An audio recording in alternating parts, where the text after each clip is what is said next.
What's up, friends? Welcome back to my channel. In today's video, I'm going to be working on a cattle ranch right here in the lovely state of Montana. And if you're new here, please do subscribe because I do fun and challenging videos like this all the time. Let's get to that ranch. I'm Brian Gorman. I'm Karla. And we're the owners of Blarney Heights Farm. This week, Haley's joining us as our ranch hand, and she's going to be assisting with our daily activities and day-to-day tasks. So a typical day on the ranch for us depends on the different seasons and what season we're in. Currently, we're in the early spring. Our typical days start at about 6 a.m. At this time of the year in Montana, it's starting to get a little bit warmer. The grass is starting to peak out. One of the most key tasks is to start drag harrowing the pastures and burning irrigation ditches. It's critical to break up that old thatch. You can regrow new grass for the year. So it lays the foundation for the rotational grazing system that we implement here at Blarney Heights. So I am now going to spend the next 12 hours helping Brian and Karla as their new ranch hand.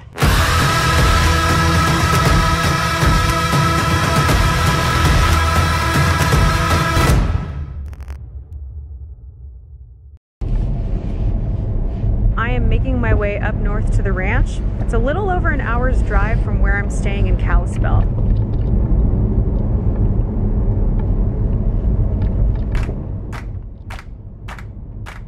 So, what is our first task today? So first thing we'll do is we'll turn on the skid steer and let it warm up, and then we'll go check the cows and see how they're doing, check the health of the babies that were born this week, see if there's any fresh babies this morning, and then we'll go feed a bale of hay for the cows. You ready? Let's get started. She's got a good way of...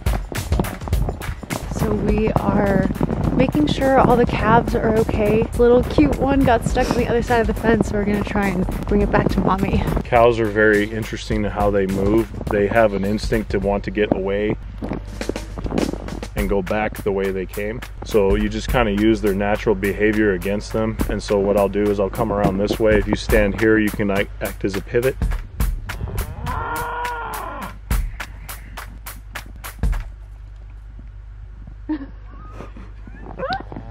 Okay, so I am gonna try and get into this skid steer and push this round bale, which is about 1,500 pounds. Let's go do it. Let me know if you need a hand, but you got the tilt the forks back. Other way.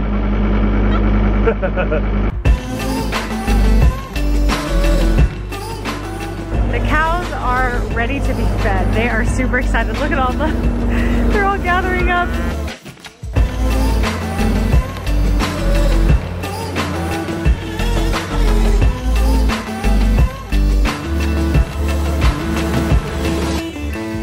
That's good. They're coming back pretty soon. Good deal. That looks good. That was fun. Every day for our animals, they get about an acre of grass, and by the end of the day that grass is done for 90 days. Here at Blarney Heights we implement, some people call it mob grazing, some folks call it intensive rotational grazing, and part of the mob grazing method allows for healthier animals because of the fact that you're not allowing them on the same patch of grass for weeks or months on end. It's just one day, and then they're moving to a fresh patch for one day, then moving to another fresh patch for one day. Okay, so you have to do this every day? Yep, every day. Okay, if you're not here or if you're sick, someone else has to do it. Well, usually it's just, me. So, but my wife does a lot of the work, and then other ranchers, that are in the area have helped quite a bit. It's non-stop labor, but it's worth it. So, no days off, no vacations. When you work for yourself, there's really no boundary between vacation and work because you're just always on, and ultimately you're responsible for all of your successes and your failures. Exactly. So that's kind of what makes you have to get up every single day to keep going. The only person, in my opinion, that you can hold accountable for pretty much anything in life, but especially when you run your own business, is you. Yeah. So if there's a failure, you need to look in the mirror before you start looking outside.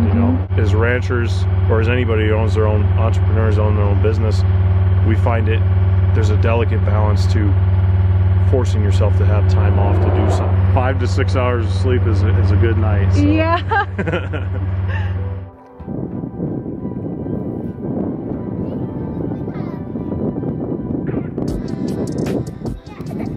So a lot of our tasks this morning have just been going from place to place, making sure things work, checking on the equipment for any maintenance. Fixing things is a massive part of our daily tasks. So this fence here, this hot line we call it, is just a poly rope.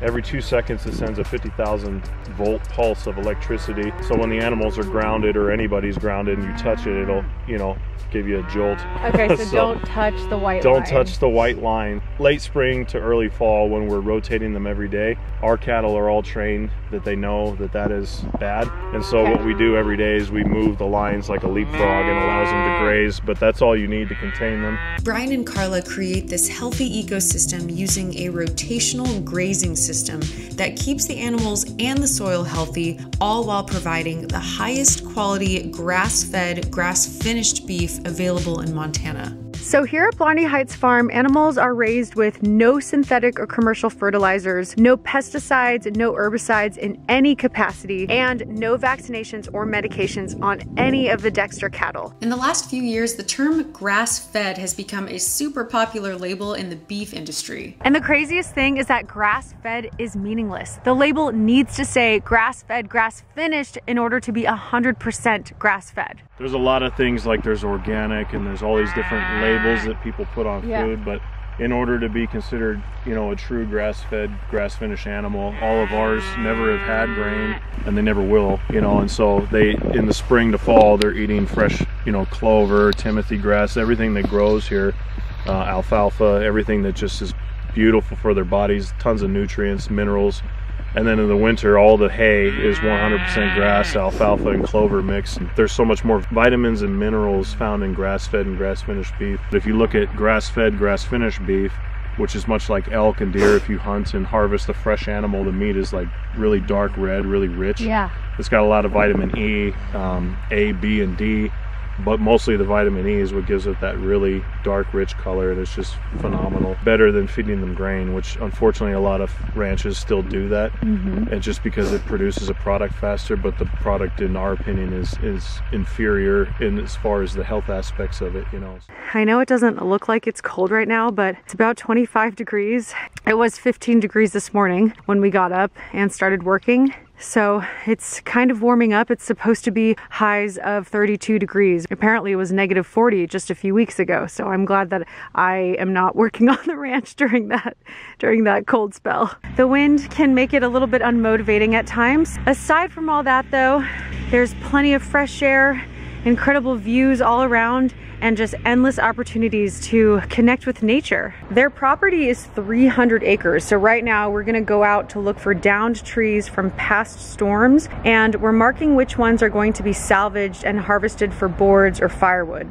This is gonna be a pain in the ass. So you're gonna have to come out here with a chainsaw and just cut all this and, then haul it? Haul it out of here, yeah. The goal is to get all the limbs off, make slash piles that you can burn. And then this is a good tree. You can just tell, for me at least by looking at it, that the wood is going to be good. And it's off the ground, so it's dry. And then we'll be able to use this for firewood, or sell for firewood. And then we got to get in here, obviously, and fix this fence section. Man. Yeah. You're going to do all this by yourself? Yeah.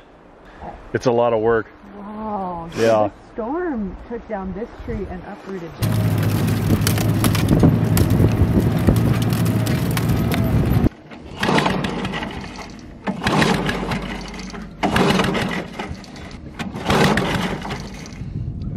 Out of me. So right now we are starting up and testing the irrigation wheel line motor. We got to make sure the wheel line sprinklers are all working and that there's no damage from the winter weather or the winds. This is crucial because during the spring, all this growth here is what's going to feed the cattle. We're on to feeding the bigger animals that I'm actually kind of scared of. And I know horses are friendly too. It's just, again, like I don't really spend much time around horses, so I really don't know what their behavior is like. I'm just gonna stay kind of far away and steer clear. So is there anything that you can give me advice on when I'm around, well, like these horses? If you act nervous, just like anything in life, you know, the animals can sense that and they'll take advantage of it. Anytime you see their ears pinned back like that, she's obviously not comfortable in the situation that she's in. That's what she's doing. So she's quite a bit bigger than the other two, as you can tell. Hi, Rain. Oh my god. She's a giraffe cross. Oh my gosh. That's her just squishing the ground. So you can see how much bigger she is. Wow, she's huge. You okay? Yeah. Is it okay to like try and touch them when they're eating? Oh yeah. Yeah? Yeah. They get 1 bale a day, which is about 70 pounds of feed, which for the 3 gals is good. And then the pecking order will start happening. She's driving the little one off as we're watching right now, because she wants first pecking at the food. That's delicious, Natty. See how she moves. So Jessie's kind of, like I said, Wow, she knows. she's a bossy one, and she'll, as soon as they can sense it, just like the cows. I could stand here and watch these horses all day. It is peaceful. Yeah, let her smell you. What do I smell like? There you go, behind you. You tired, sweetheart? I was in a food coma. Ooh, does that feel good? Oh yeah, she likes that. Head scratch. You're dozing off there. It didn't take too long for me to like be around them and, you know, feel okay and get a sense. And then as soon as they sat down, I was like, okay, I think I can, you know, now we're like level. Yeah, And I'm then I surprised just- that they laid down with you actually. Really? Yeah, you have to be pretty comfortable to like Really? relax that much. Yeah, Oh, so. that's nice Yeah. to hear. Yeah. Is this, would you say it's like second nature to like take care of horses? Be around Yeah, horses? we've had them. I grew up with them. I did 4-H and pony club and all that, so I was showing a lot as a kid. And then these girls aren't for moving cattle. Our horses are for leisure. They're more trail horses. Being a rancher takes work from sun up to sundown. We are surrounded by 300 acres of land, and all of this land has to be maintained. And how the rancher uses the land impacts the way it is maintained. Part of the maintenance of the grass is to drag harrow across the fields. I've got these teeth, and so as you're moving with the tire, it puts weight down on the grass, and then you can see what it does. This is from moving it from last night. Kind of fluffs up the grass, tears out this old duff, Yeah. and then allows the new stuff to start having breathing room to get up and the sun to hit it. In order to have nice fields, this is what you got to do. So. Ready? Yep. So what we're doing right now is we're dragging harrow across this enormous field over there.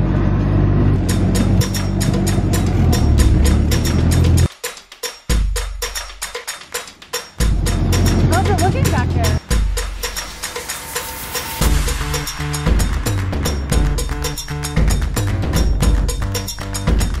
As I was dragging harrow through the pasture, it felt oddly satisfying. Like I could see the progress I was making going from line to line. And even though that took me about 3 hours to finish this whole field, I felt really relaxed and I just felt very in the moment, very present. The day-to-day life of a rancher is something that we value as ranchers. However, looking in from the outside, it might seem like a lot of work. It is a lot of work. Being a rancher is really just being a business owner. You don't have a set timetable for hours. If work needs to be done immediately, it needs to be done immediately. The typical, you know, Western cowboy look of folks that ride out on these vast rangelands, and they've got mass expanses and thousands of cattle and all these workers and all these things. Ranchers look at those folks as people that are playing the role of a movie character as opposed to actually ranching. For the rest of us, unfortunately, the life isn't the glamour that Hollywood makes it out to be or what people may think of. The reward of the life is the glamour for us. We love providing a product to people that we know we'd be proud to feed our own families. There's no unnecessary interventions from humans. We just feed our animals 100% what nature designed them to eat.